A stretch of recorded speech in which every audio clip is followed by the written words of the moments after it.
Olá pessoal, bem-vindos aqui de volta ao nosso canal Histórias para Fogueira.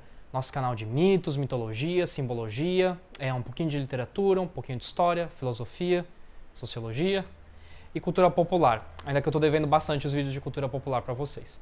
Meu nome é Vitor Ariel, eu sou formado em licenciatura em Ciências das Religiões pela UFPB. E o vídeo de hoje foi uma petição da Giovanna Jacobi, espero que eu tenha pronunciado o nome bem, que ela pediu mais mitos africanos. E bom, o teu pedido foi atendido. A gente vai começar hoje falando de Oxóssi, um orixá, e vai ter uma playlist, tá, pessoal, com vários orixás, várias divindades africanas, esse é só o primeiro de muitos. Então, em primeiro lugar, eu fiquei muito em dúvida se eu começava fazendo essa série de orixás, falando um pouco sobre candomblé, umbanda, religiões africanas, religiões brasileiras, afro-brasileiras, porque isso é um pouquinho mais complexo do que a gente imagina, é bom a gente saber diferenciar. Mas como já tinha um tempinho que eu não falava de mito, que eu não trazia coisa de contação de história, eu preferi deixar isso para um próximo vídeo, porque a gente tem que entender que quando as religiões africanas vieram para cá, elas foram extremamente modificadas, ressignificadas, tiveram que fazer um sincretismo forçado com o cristianismo para sobreviver, foram cultuadas com, às vezes, uma orixá que precisava de um tipo de comida, um tipo de flor, um tipo de semente que não tem aqui. Então, é muito complicado também dizer que não é igual na África, mas na África também se transformaram, né, as religiões da época colonial para cá, mas isso vai ficar para um vídeo próximo. E o que traz até um pouco mais de confusão também é que às vezes você tem divindades que são arquétipos quase iguais, tem muitas semelhanças, mas em regiões diferentes, tem um nome diferente, tem uma diferença aqui ou ali, e a gente não pode chegar e dizer que é a mesma coisa. Isso é uma coisa muito boçal, muito babaca do pesquisador europeu, do pesquisador americano. Se você chega lá na Europa e fala que as divindades laponas são iguais, depois eu vou falar dos lapões, tá? É o único grupo indígena da Europa, que foi extremamente massacrado também, tem uma história terrível de como eles não tinham acesso à própria cultura. Eu vou falar disso quando falar da Kalevala. Mas só para vocês fazerem um paralelo. Você chega lá numa região onde tem lapões, e fala que o panteão deles é o mesmo do panteão escandinavo, eles vão te expulsar a machadada. Então não é porque é uma coisa africana que a gente vai falar, é tudo igual. Não é. São divindades muito parecidas, mas tem nomes diferentes, que são cultuadas de formas diferentes. E aí quando a gente vai estudar, a gente acaba agrupando, é uma coisa normal fazer isso. O ser humano tem essa tendência a agrupar, então a gente tem que ter muito respeito e não sair dizendo que é tudo a mesma coisa. Então eu vou trazer para vocês alguns recortes de orixás africanos em fontes que eu considero confiável, que são confiáveis, sua produção acadêmica, que os professores me recomendaram. Então a gente tem que ter muito respeito, certo? São culturas que sofreram apropriação, sim. São culturas que foram muito desrespeitadas, desvalorizadas e que agora está começando a ficar legal, agora as pessoas estão começando a resgatar. Então a gente tem que tomar muito cuidado também para não chatear as pessoas que são as herdeiras diretas dessa cultura. E também uma outra coisa que dificulta, além dela ter sido muito oprimida, essas tentativas de apagar a cultura afro-brasileira, africana, assim como a indígena, como a gente vai ver no vídeo da próxima semana, também elas são passadas principalmente de forma oral. E aí você tem mais modificações e releituras e ressignificações. Foi mal essa introdução gigante, tá? Eu acho que eu devia ter feito um vídeo só dessa introdução, mas enfim. E também tem uma coisa, a minha professora de religiões africanas, ela tem 30 anos de trabalho de campo, e ela contou umas histórias bizarras que às vezes tem alguns orixás no Brasil que você tem poucos babalorixás e yalarorixás que sabem mais os ritos dele. Então às vezes você é iniciado num orixá, o teu orixá de cabeça, e você não tem pai de santo. Não tem mãe de santo para fazer os ritos, porque eles morreram e não passaram adiante. E como é que você faz? Então assim, a gente não é igual ao como os orixás são tratados e cultuados na África. Tem uma série de diferenças que a gente vai vendo pouco a pouco. Então, por exemplo, em geral, os terreiros lá na África, eles cultuam um orixá. Então, se você tem aquele orixá, você vai naquele terreiro. Aqui no Brasil, em geral, os pais de santo, mães de santo, acabam, às vezes, iniciando vários diferentes. Muitos artefatos culturais não chegaram aqui no Brasil, foram confiscados, destruídos, ou não tem igual, então foi fazendo essas coisas aqui e ali. Muito sincretismo cristão, né? Então, levando tudo isso em conta, vou trazer aqui um recorte para vocês sobre Oxóssi, ou Odé, o orixá da caça, das florestas, e também já deixar o toque de que eu vou tirar a maioria desse material para os orixás, vai vir de um livro chamado Mitologia dos Orixás, do Reginaldo Prani, vai aparecer uma fotinho aqui do Reginaldo Prani e do livrinho dele. Em geral é um livro caro, mas quando eu gravei esse vídeo estava em promoção, estava R$50. Se vocês têm interesse, ele é livro assim, tipo de clássico, da academia. Se você vai trabalhar com religiões africanas, vão te mandar ler ele. compra ele. Então é uma boa fonte. Não sei se é a melhor, mas ela é bem conceituada pelos estudiosos. E também uma coisa que eu queria deixar muito claro, eu já participei de rituais de candomblé, de umbanda, mas eu não sou praticante de religiões afro-brasileiras. Então não é meu lugar de fala. Se você tem essa prática e alguma coisa diferente, o jeito que você está fazendo é o certo, porque eu estou aqui trazendo só um recorte da academia, tá bom? Então vamos começar. Agora foi mal todos esses avisos, né? Mas acho que é muito importante deixar essas coisas muito claras. Mas vamos começar então. Oxóssi ou Odé, ele é filho de Iemanjá com Oxalá e ele tem como irmão Exu e Ogum.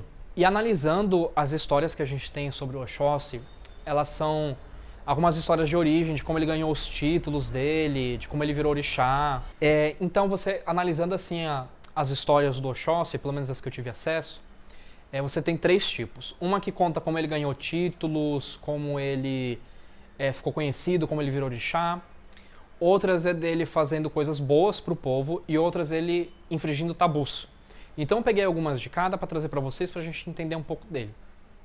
Sim, mas antes vamos ver os símbolos. Os símbolos de Odé são o arco e flecha, que é o principal, chamado de Ofá, a capanga, que é uma bolsinha de couro geralmente ornamentada com búzios. O iruquerê, que é uma espécie de chicotinho de penas ou de pelo. Vai aparecer imagem de tudo isso aí, né? O chapéu de couro. Apesar de existirem outras divindades com esses símbolos, tipo assim, o Ofá é bem mais associado ao Oxóssi, mas, por exemplo, o iruquerê, ele aparece em outras divindades também. Então, assim, não são símbolos únicos. Mas, quando você vê todos esses símbolos juntos, você já sabe que é Oxóssi na maioria das vezes. E ele é casado em algumas versões com uma divindade chamada Otim, que ela é bastante cultuada na Nigéria e que também seria uma divindade de caça. Em outras versões ele mora na floresta com um outro orixá, aí depende, fica cada um com o que preferir. Então vamos lá. Odé, ele ganha suas habilidades de caça num mito que é mais ou menos assim. O irmão dele, Ogum, é um orixá da guerra. Então ele passava um tempo em casa, na aldeia dele, e um tempo na guerra, massacrando os inimigos dele. E um dia o Ogum chega na vila dele e ele vê o Oxóssi amedrontado e vários inimigos ali, uma tribo vizinha, uma aldeia vizinha, inimiga, né? Atacando eles e o Oxóssi sem conseguir se defender. E aí o Ogum vai e mata todo mundo, bem facilzinho. E ele ensina ao Odé as habilidades de caça, tanto para ele conseguir prover sustento para a vila e para ele mesmo e para a família dele, como também para ele poder se defender. E aí Oxóssi vira um grande caçador e Ogum é um grande guerreiro, né? Tem até esses pares dele. Um outro mito interessante é como Odé ficou conhecido como Oxóssi. Oxóssi significa caçador popular, caçador é bom caçador, uma coisa mais ou menos assim. Teve uma festa numa vila e teve várias oferendas, várias comidas, eles não convidaram umas bruxas. E essas bruxas ficaram bastante chateadas com isso e mandaram uma ave monstruosa atacar a vila. E vários caçadores chegavam lá tentando matar essas aves, né? Com várias flechas, gastavam as flechas todas e não conseguiam matar um monstro. E aí uma hora o rei desse lugar se irrita e ele fala, não, é o seguinte, vocês estão presos, vocês vão ser executados, agora o próximo caçador que me aparecer aqui dizendo que pode matar esse monstro é bom matar. E chega o Oxóssi com uma só flecha. E aí ele vai, mira e acerta de primeira, mata o monstro, o rei fica super feliz, libera os outros caçadores, dá até uma parte do reino para ele, né? Ele acaba virando assim um rei. Muitos orixás também, assim como na mitologia maori, às vezes são associados com reis, com figuras importantes, né? Eles às vezes são figuras lendárias também, tá? E aí ele vira Oxóssi, o caçador popular, né? Ele faz uma festa. Outra parte dos mitos é isso, ele sai para caçar, ele traz sustento para sua família. Isso tem muito a ver com uma energia masculina positiva, né? Essa capacidade do homem de ir para caça, de fazer, de ir atrás, né? Só que também você tem uma série de mitos que eu achei muito interessantes, que mostram muito algumas peculiaridades das religiões africanas que a gente não vê, por exemplo, na europeia, na escandinava. Que é o seguinte, um pouquinho parecido com a mitologia grega, os orixás também são bem humanizados.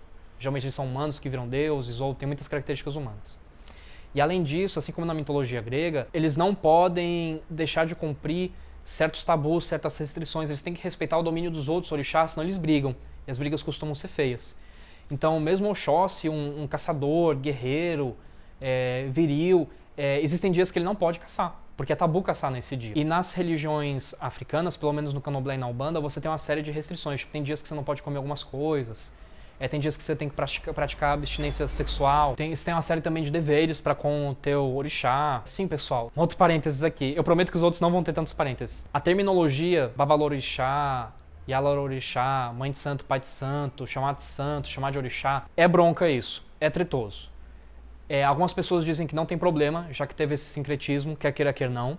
Mas existem alguns babalorixás, e desculpa a gente, sou disléxico, yalalorixás, que eles são muito putos com isso. Eles estão tentando se separar do cristianismo, voltar a recuperar o que é africano. Eu não tenho direito de me meter nessa conversa, então às vezes, para evitar eu ficar me enrolando muito com a língua, eu vou usar as duas, mas saibam disso que é importante. Eu vou até contar um caos aqui. Caos dentro do caos. Existe uma mãe muito importante, que é a mãe Estela de Oxóssi, ela já faleceu. Ela foi uma figura política muito importante na Bahia, nessa questão de colocar as religiões negras num palco tanto de importância como de respeito. E tem algumas frases delas que são muito interessantes. Uma vez, um membro do terreiro dela pediu para fazer missa de sétimo dia com um cara que tinha falecido. E ela deu um esculacho no cara, porque tipo, a gente já não fez os ritos fúnebres do orixá dele e daqui da nossa religião, não precisa mais. Já foi feito. Se você quiser, leva para uma igreja, faz, não reclamo. Então, eu vou usar as duas terminologias, mas saibam que alguns babalorixás e yalalorixás estão começando a se separar essas coisas cristãs que tiveram que ser unidas à religião africana, tá? Saibam que existe esse movimento. Mas voltando aqui, então interessante porque tem esses tabus, tem essas coisas e mesmo um deus, mesmo um orixá não pode infringir eles. E aí, num deles, Oxóssi sai caçando num dia que não podia caçar, ele abate uma cobra, pica ela para fazer um ensopado e depois que ele come essa cobra, a cobra se remonta no estômago dele, mata ele por dentro e sai e o Oxóssi morre nessa versão. Numa versão um pouco menos terrível, que é muito interessante, quando eu for fazer a análise simbólica dela nesse vídeo ainda, ele fica tomado por uma sede de sair matando, não, eu vou caçar tudo, ele sai na floresta e sai matando tudo que ele vê, e aí ele mata uma pomba branca, que é símbolo de Obatalá. E aí essa pomba se transforma em Obatalá e ele vê que ele matou Obatalá, e ele fica tão carcomido por essa culpa, tão desgostoso que ele nunca mais caça. Então eu acho muito interessante ver como é multifacetado os orixás, né? É muito mais legal, né? Quando assim são deuses humanizados, que tem treta, tem briga, tem amante. Eu acho muito mais massa. E sim, claro, né? Ele é o orixá da caça, ele é o orixá dos caçadores, tanto das presas quanto de predadores, por assim dizer. Tipo, tudo que é envolto na caça faz parte do domínio dele. E hoje ele é um pouco mais ressignificado. Ele é o orixá meio que protege aquela pessoa, o provedor principal da família. Aquela pessoa que sai de casa para ir atrás do sustento. Em geral, hoje em dia, está meio que dentro desse guarda-chuva, né? Porque a caça é muito importante para a África tribal, claro.